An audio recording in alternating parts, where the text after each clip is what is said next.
반갑습니다. 오늘도 함께 복음의 말씀을 묵상하고 확인하는 은혜로운 시간 되기 바랍니다. 우리는 교회를 왜 오는지요? 구원받은 사람들이 모여서 하나님을 영화롭게 하는 곳이 바로 예배입니다. 그런데 그러면 구원받은 사람들만 와야 되냐? 구원받을 사람들도 와야 되는 게 교회입니다. 그래서 우리는 교회 안에 있는 사람들은 반드시 이 구원의 길의 답을 가지고 있어야 됩니다. 왜냐하면 이 구원이라는 것은 다른 것을 통해서 받을 수 있는 게 아니거든요. 오직 복음을 통해서만 받을 수 있는 것입니다. 그런데 이 복음이 사람들이 헷갈리게 생각하는 것은 종교라는 거하고 헷갈리게 생각하는 거예요. 저와 여러분들은 복음과 종교의 차이가 무엇인지 정확하게 알고 누려야 된다 이 말입니다. 자, 그러면 복음은 무엇이고 종교는 무엇이냐 이 말이에요. 복음은 인간의 노력입니다. 인간이요, 하나님을 만나려고 노력을 많이 합니다. 특히 세상 사람들 말고요. 그래도 경건한 사람들이 있어요. 그래서 하나님을 만나려고요. 얼마나 신실하게 노력하는지 몰라요. 그 사람들의 노력은 우리가 따라잡을 수 없을 만큼 신실하게, 겸손하게, 열심히 기도하고 또 헌신하고 그렇습니다. 그런데 뚜껑을 열어보면 거기에 복음이 없으면 구원이 없는 거예요. 우리 주변에 이단 사이비는 제외하고, 이단 사이비는 원래 답이 없잖아요. 여러분, 이단하고 사이비는 구별을 하셔야 됩니다. 이단은요 다 똑같은데 이 말씀 부분이 틀려갖고 엉뚱한 길로 가게 하는 게 이단입니다. 대표적인 게 여호와의 증인이죠. 유대교이죠. 자, 그럼 사이비는 뭐냐? 사이비는요 종교 측에서도 사실은 종교로 인정이 안 되는 거예요. 그러니까 자기가 그 구원자가 된다고 주장하는 그건 사이비입니다. 그건 사이비예요. 그러니까 사이비하고 이단하고 좀 여러분도 어차피 복음 밖에 있는 거지만 이렇게 사람들을 얘기할 때 분별해서 얘기해 주세요. 사이비를 섬기고 있는 사람, 특히 대표적인 게 이만희, 정명주입니까? 정명석, 정명석, 이런 사람들은 사이비입니다. 사이비. 자기가 교주이고 자기가 성령이고 자기가 하나님이라는데. 그리고 이 이단은 오래전부터 이 여호와의 증인은 유대교에서 뿌리가 유대교에 있고 흘러나온 그런 종교입니다. 그렇기 때문에 이런 부분, 특히 천주교 이 부분은 천주교 사람들이 들으면 되게 기분 나쁠 것 같지만 천주교도 사실은 이제 이단으로 되어버렸습니다. 왜냐하면 처음에 완전히 복음으로 가다가 이 복음을 희석해 버렸어요. 복음이 희석되어 갖고 지금 대표적으로 이 사람들이 주장하는 건 뭐냐? 마리아 원죄 무설. 그러니까 마리아는 원죄가 없다. 그러다 보니까 교황까지도 죄가 없는 걸로, 죄가 없는 존재로 여긴다 이 말입니다. 그러다 보니까 천주교의 시스템은요, 교황이 주는 모든 메시지가 하나님 말씀보다, 교회의 메시지보다 더 강력한 메시지를 갖고 있어요. 이게 바로 이단의 증거입니다. 그렇기 때문에 그리스도 알고 성령도 알고 하나님도 아는데 지금 이 곁길로 가서 구원에 대해서 엉뚱하게 이야기하는 것입니다. 그래서 사실은 천주교를 오래 다닌 사람들은 구원받았어요 라고 하면은 우리한테 뭐라는 줄 알아요? 그런 소리 아무렇게 하는 거 아니에요. 구원을 함부로 받는 게 아니에요. 이렇게 말합니다. 그러니까 얼마나 불쌍합니까? 구원을 함부로 받는 게 아니라고 말합니다. 맞죠? 함부로 받는 게 아니죠. 은혜로 받는 것이죠. 하나님의 은혜로 믿음으로 구원을 받는 것인데 거기는요 노력입니다. 노력. 그런데 이 복음은 위치를 잘못 적었어요. 종교가 노력입니다. 노력. 노력입니다. 복음은 노력이 아니에요. 하나님의 은혜입니다. 예. 눈치를 채셨어야죠. 예. 이게 종교는 노력이고요. 또 얼마나 선행을 강조하는지 몰라요. 아까 말했던 대로 천주교는요, 사람이 구원을 함부로 얘기하는 게 아닙니다 라고 말해요. 그러니까 교회를 오래 다녔던 천주교 신자들은 다 아주 신사적으로 말합니다. 이보세요 형제님, 구원을 그렇게 함부로 얘기하시는 거 아니에요. 죽어봐야 하는 거고요. 그리고 얼마나 선하게 열심히 살았는지 그거 하나님이 아십니다라고 말하는 거예요. 그러니까 그때는 제가 전도할 때 별로 착한 일도 많이 안 했기 때문에 오히려 내가 뜨끔했어요. 그렇지. 혹시 내가 이런 의심이 들게 만드는 거예요. 이게 왜 그러냐? 이 선행을 통해서 구원을 받는다고 생각하는 게 바로 종교라는 거예요. 그래서 우리는 종교를 딱 구별을 해야 돼요. 사람이요, 복음이 아닌데 뭔가 강한 어떤 의지가 있고요, 강한 어떤 메시지가 있는데 복음이 아니면 이거는 종교입니다. 그래서 종교와 복음을 우리는 분별할 수 있어야 되고 그들에게 정확한 답을 줘야 됩니다. 그런데요, 우리가 정확한 답인데 그들이 받지 않는다, 그건 너무 신경 쓰지 마시고요, 너무 억지로 막 그게 틀렸어, 그거 아니야 라고 말해도 못 알아듣고요, 이럴 때는 서로 싸움만 나기 때문에 정확한 복음만 탁 말하세요. 그러면 하나님이 역사하셔서 그에게 평상시는 모르는데 가장 위급할 때, 종교와 노력 열심히 했는데 답이 안 날 때 여러분이 말한 그 말씀, 하나님의 은혜로는 돼 라는 그 말씀이요, 생각나게 돼 있어요. 그래서 하나님 앞에 무릎 꿇게 되는 것입니다. 자, 그러면서요, 노력과 선행 또 철학입니다. 많은 사람들이 여기에 많이 속습니다. 그리고 철학에는요, 굉장한 내용들이 많이 있어요. 상담도 있고요, 또 어떤 이런 이 종교적인 어떤 배경적인 여러 가지 이야기들이 굉장히 많이 있습니다. 그리고 기독교도 철학 중에 하나로 집어넣어 버렸어요. 그러다 보니까 사람들이 굉장히 혼란스러워하는 거예요. 그래서 사람들이 말만 그럴싸하고 자기의 어떤 지식 수준의 이해가 되면 그걸 인정해 버리는 거예요. 그게 바로 철학입니다. 성경은 말아요. 철학은 헛된 속임수라고 말합니다. 그러면 속임수가 아닌 건 뭡니까? 오직 복음 외에는 다 속임수라는 거 여러분 알기를 축복합니다. 그래서 복음은요, 하나님의 은혜이고요, 하나님께서 하나님의 주의 손으로 우리를 인도하시는 것입니다. 안디옥 교회가 하나님 은혜가 충만하고 주의 손이 함께하였더라 그랬습니다. 결국은요, 이 복음은요, 하나님이 함께하는 겁니다. 함께. 뭘로 함께합니까? 말씀으로 함께하는 것이죠. 그래서 우리가 복음과 종교를 다 이해하고 현장을 봤을 때 정말 저 사람은 버거지도 살 수 있는 사람이야, 참 존경스러운 사람이야, 그런데 종교구나 라는 것을 여러분 분별을 하셔야 됩니다. 그런데 그 사람에게 이 복음을 진지하게 말하고 우리에게 근본 문제가 있는데 그 근본 문제가 하나님 떠난 문제고 죄의 문제입니다. 그리고 사단이 지금 우리를 속이고 있는데 거기서 빠져나와야 돼요 라고 아주 자신 있고 확실하게 말씀을 해주세요. 그 사람이 듣든지 아니 듣든지 이 복음은 들어야 돼요, 반드시. 그러면 지금은 당장 그 사람들은 여기에 빠져 있어요. 이게 최고 멋있는 것으로 인정이 되기 때문에. 근데 어느 날 결정적으로 위기라는 게 찾아오거든요. 하나님은 위기를 복음을 줘서 구원을 받는 기회로 삼아 주십니다. 그런데 끝까지 이게 답이라고 인정을 하고 이거 답이라고 사는 사람들은 복음 속에 들어왔으면서도 저주 속으로 끌려갈 수밖에 없는 게 오늘 엘리와 그의 아들 홈리와 비나스입니다. 그 사람은 복음 속에 언약 속에 있으면서 언약을 행해요. 제사를 지내고 예물을 드리며 했는데 그 언약이 자기 것이 안 돼버렸어요. 그러니까 이게 의무적이고 또 계속 사역적으로만 하다 보니까 이 복음이 자기 가슴에 답으로 와드리지 않으니까 하나님이 살아계신데 자기 금방 뭡니까? 나쁜 일 하면 저주를 주고 고통을 줘야 되는데 그런 게 없으니까 이 사람들도 하나님이 그냥 계시기는 하는데 잘 이렇게 역사를 안 하시는구나 하는 그런 안일함 속에 빠져보니까 계속 범죄를 즐긴 겁니다. 성전 안에서 범죄를 한 거예요. 밖에는 보기에는 거룩하게 보이잖아요.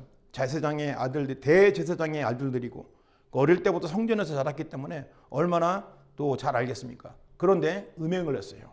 음행이 뭡니까? 성전 안에 있는 봉사하고 있는 여성들을 겁탈을 하고 추행을 하고 하는 일을 했습니다. 그리고 제사 지내는 일에 술 취한 상태에서 들어가서 제사를 지내고 그랬습니다. 구약의 출애굽기에 보면요, 아론의 아들이 제사장이었는데 다른 불을 드렸다고 했습니다. 그 다른 불이 뭐냐? 술을 먹고 들어가서 제사를 지내다 보니까 하나님이 그 아들을 죽게 했어요. 데려가 버렸어요. 왜 그렇습니까? 언약을 줬는데 언약의 중요한 의미를 잘 모르고 예전에 했던 생활대로 하게 된다 이 말입니다. 그러면 우리는 그래서 종교에 있는지 복음에 있는지 분명히 기억을 하고 우리는 승리해야 됩니다. 그래서 하나님은 말씀을 통해서 우리에게 답을 주시고요. 말씀을 통해서 우리가 누구인지 깨닫게 하시는 것입니다. 그래서 원래 우리는 하나님과 함께 살게 됐는데 하나님과 함께 살게 됐습니다. 이게 뭡니까? 하나님과 함께 살게 한 것은 창세기 1장 27절 하나님의 형상이에요. 하나님의 형상 곧 자기 형상대로 사람을 창조하시되 남자와 여자를 창조하시고 하나님과 함께 사는 축복을 주시니까 이 형상을 딱 주시니까 동시에 권세가 생겼어요. 권세가 뭡니까? 창세기 1장 28절이죠. 하나님이 자기 형상대로 사람을 창조하시되 그들에게 복을 주시며 하나님이 그들에게 이르시되 생육하고 번성하여 땅에 충만하라 땅을 정복하라 바다의 물고기와 하늘의 새와 땅에 움직이는 모든 생물을 다스리라 축복을 주셨습니다. 세상을 다스리는 축복을 주셨어요. 이게 바로 인간이 처음으로 하나님께 받은 권세입니다.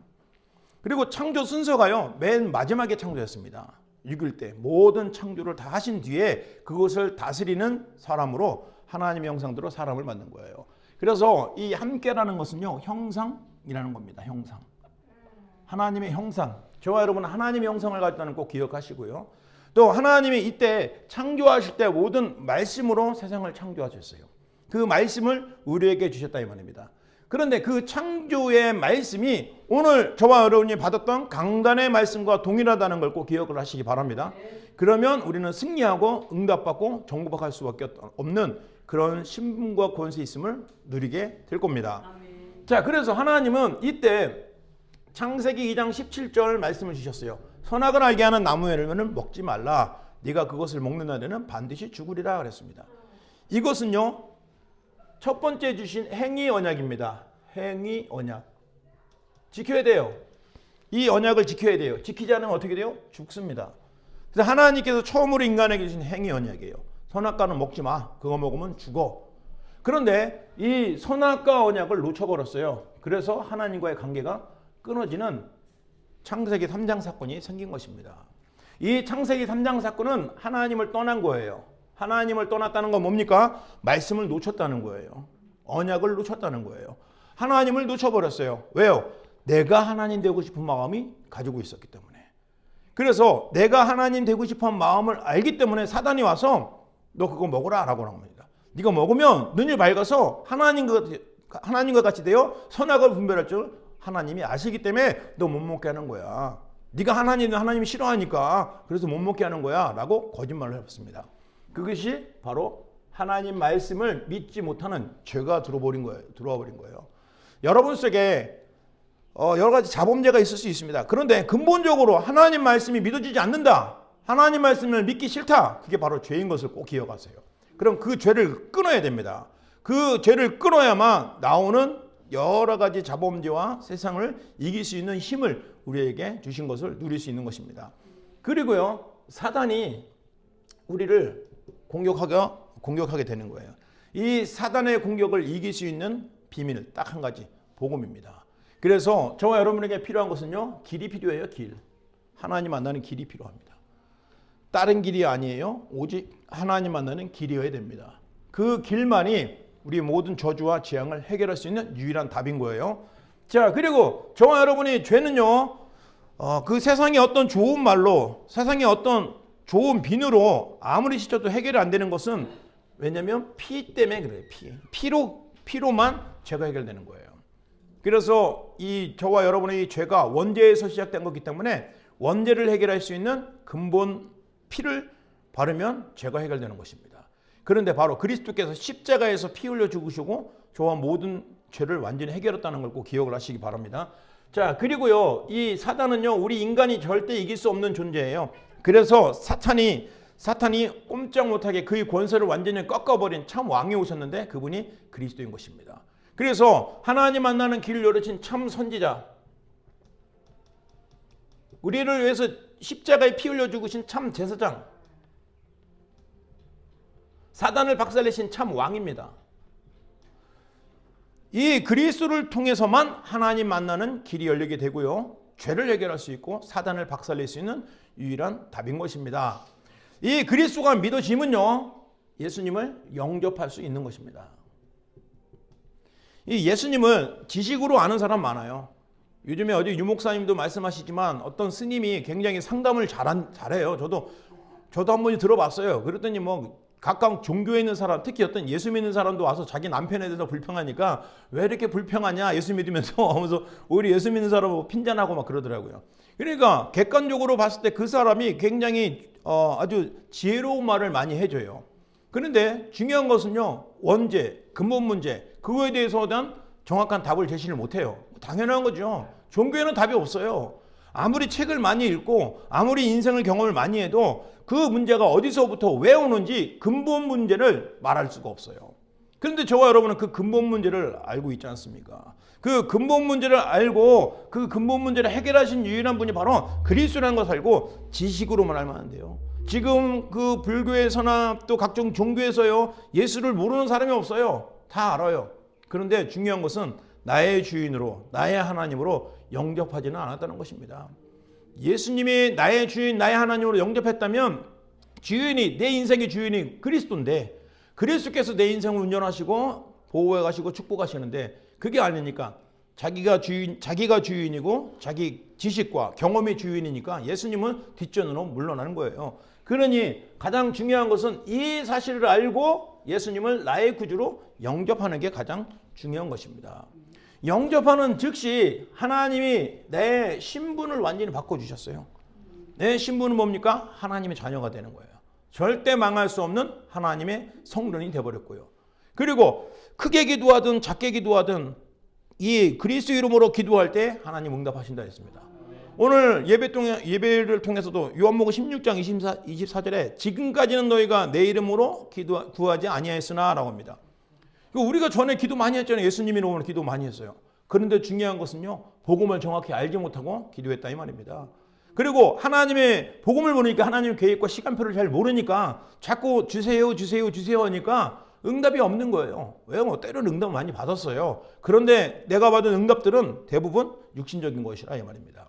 영적인 응답, 하나님의 소원과 계획을 이루는 참된 응답이 그리스도를 통해서 시작된다 이 말이에요. 저와 여러분이 그리스도 예수 이름으로 기도할 때 참된 응답을 받을 수 있는 신분으로 완전히 바꿔주셨다 이 말씀입니다. 그래서 저와 여러분은 신분이 하나님 자녀가 됐고 절대 망할 수 없는 하나님의 영이 성전이 여러분 속에 들어왔고요. 그리고 여러분의 배경이 천국 배경이라는 거예요. 여러분에게 어떤 신분이 있습니까? 라고 얘기하니까 나는 시민권자인데요 라고 말해요. 여러분 미국에 살면 시민권자 있어야 되죠, 당연히. 그런데 우리는 이 땅의 시민권자가 아니라 영원한 하나님 나라의 시민권자라는 걸 꼭 기억하시기 바랍니다. 이게 바로 우리가 자랑할 배경이에요. 천국 시민. 자, 그리고 신분이 있으면요, 당연히 권세가 따라오게 되어 있습니다.